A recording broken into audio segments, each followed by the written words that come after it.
Greetings, this is White Raptor News Ministries. The time is 12:51 in the p.m. This is Friday the 27th. All praise and glory to the Supreme Spirit of Truth, the Living One, the Supreme Authority that moves all things in place. Give praise to the Spirit, for it is truly worth it. In the end, salvation can only come through the Spirit of the living, not the spirit of the dead. There's two different spirits, folks. And the spirit of the dead does sprinkle good and evil, where the one of purity is just that. It's pure love, tenderness, kindness, warmth. And this is the one that ordains all things. Satan is always trying to mimic the Most High. The Spirit, the Most High, has given us a choice. That choice was, do not eat from the tree of knowledge of good and evil, for if you do, in that day you shall surely die. That's what the command was given. And then who came along and lied? The serpent came along and lied. He said, ye shall not surely die, because God knows in the day that you eat thereof, your eyes shall be open, and ye shall be as gods. The serpent told us we shall be as gods. The Bible also tells us that ye shall live like men, but die like gods. Or ye shall live like gods, but die like men. Excuse me, I got that backwards. So it's imperative to understand what the scriptures are saying. You have to be wiser than the serpent. And the serpent has casted blinders over everybody's eyes on this plane of existence. The Bible tells us that if you are a friend of the world, then you're an enemy to God. You're an enemy to the spiritual side. There's things going on the other side of the veil that we can't see that are happening. A spiritual war that's taking place. It's very important to understand that. Let me begin here.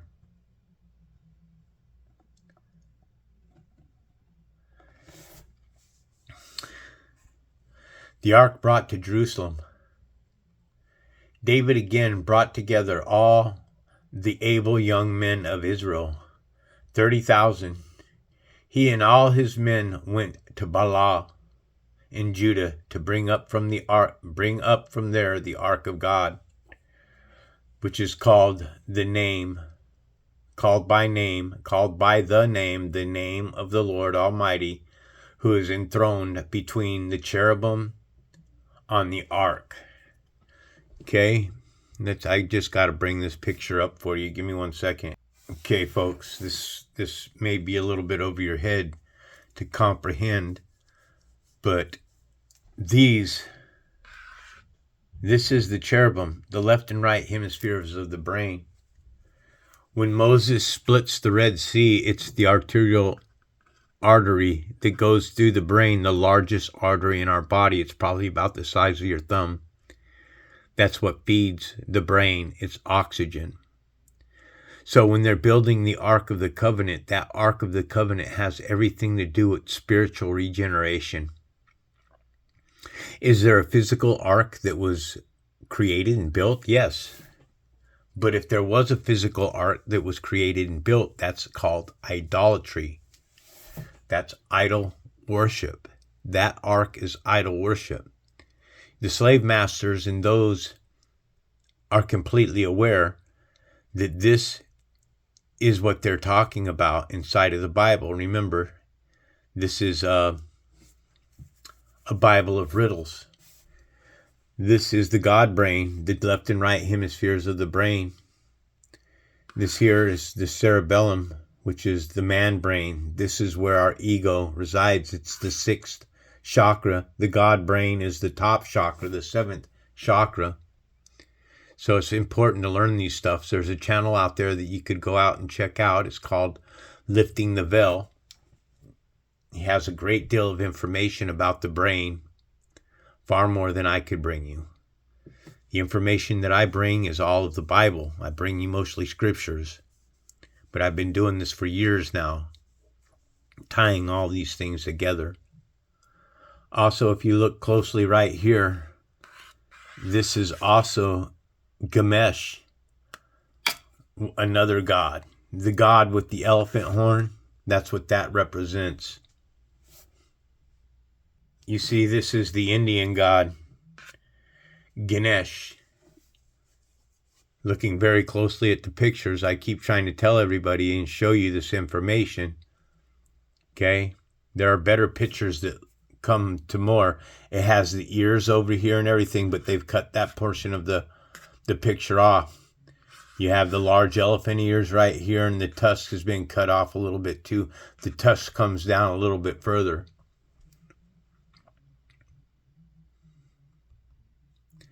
And this is why they have Ganesh as a god, because everything has to do with spiritual regeneration of the brain.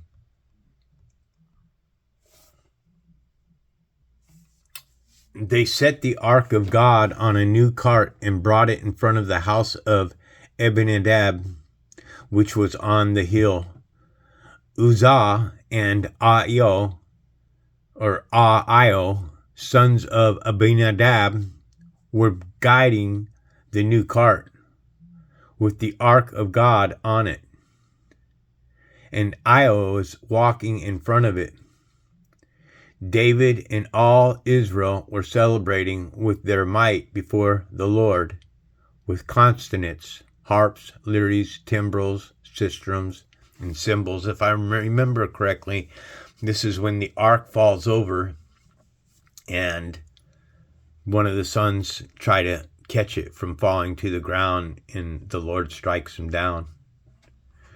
When they come to the threshing floor of Nacon, Uzzah reached out and took hold of the ark of God because the oxen stumbled. The Lord's anger burned against Uzzah because of his irreverent act. Therefore God struck him down, and he died there beside the ark of God. Now, the question to ask here is, how many other hands touched that ark? It's been in the Philistines' hands. Do you think anybody in the Philistine army placed their hands on the ark when they carried it off? It's just a question. Common sense questions. We can't believe that anybody that touched the ark, all of them died, because the Philistines had passed it on to another, and they passed it on to another. So many hands probably touched the ark. But because they were bringing the ark back in all its righteousness, the Lord, struck them down. Then David was angry because the Lord's wrath had broken out against Uzzah, and to this day that place is called Perez Uzzah. David was afraid of the Lord that day and said, "How can the ark of the Lord ever come to me?" He was not willing to take the ark of the Lord to be with him in the city of David. Instead, he took it to the house of Obed Edom, the Gittite. The ark of the Lord remained in the house of Obed Edom, the Gittite, for 3 months, and the Lord blessed him and his entire household. Now David was told, "The Lord has blessed the household of Obed Edom and everything he has, because of the ark of God." So David went to bring up the ark of God from the house of Obed Edom to the city of David with rejoicing. When those who were carrying the ark of the Lord had taken 6 steps, he sacrificed a bull and a fattened calf. Wearing a linen ephod, David was dancing before the Lord with all his might, while he and all Israel were bringing up the ark of the Lord with shouts and the sounds of trumpets. As the ark of the Lord was entering the city of David, Micah, daughter of Saul, watched from a window, and when she saw King David, leaping and dancing before the Lord, she despised him in her heart. Huh. Oh, it eludes me to the reason why she despised him. I know that I read it, but I can't recall the parable and what book it's in. They brought the ark of the Lord and set it in its place inside the tent that David had pitched for it. And David sacrificed burnt offerings and fellowship offerings before the Lord. After he had finished sacrificing the burnt offerings and fellowship offerings, he blessed the people in the name of the Lord Almighty. Then he gave a loaf of bread, a cake of dates, and a cake of raisins to each person in the whole crowd of Israelites, both men and women. What about the children? And all of the people went to their homes.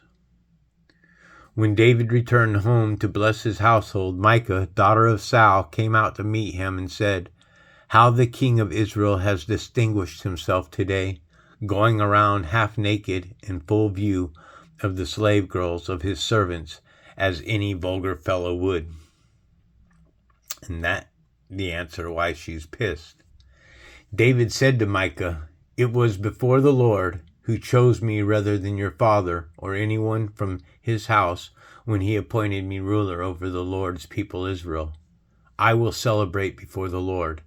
I will become even more indignified than this, and I will be humiliated in my own eyes. But by these slave girls ye spoke of, I will be held in honor." And Micah, daughter of Saul, had no children to the day of her death. So David tells you himself that he'll even be more indignified before the people. Well, if he was already half naked, what does that mean, more dignified? Dancing before the people buck-ass naked? I don't know, just a question. Also, I don't see David, to be honest with you, as an Israelite name. David to me is an American name, is an English name.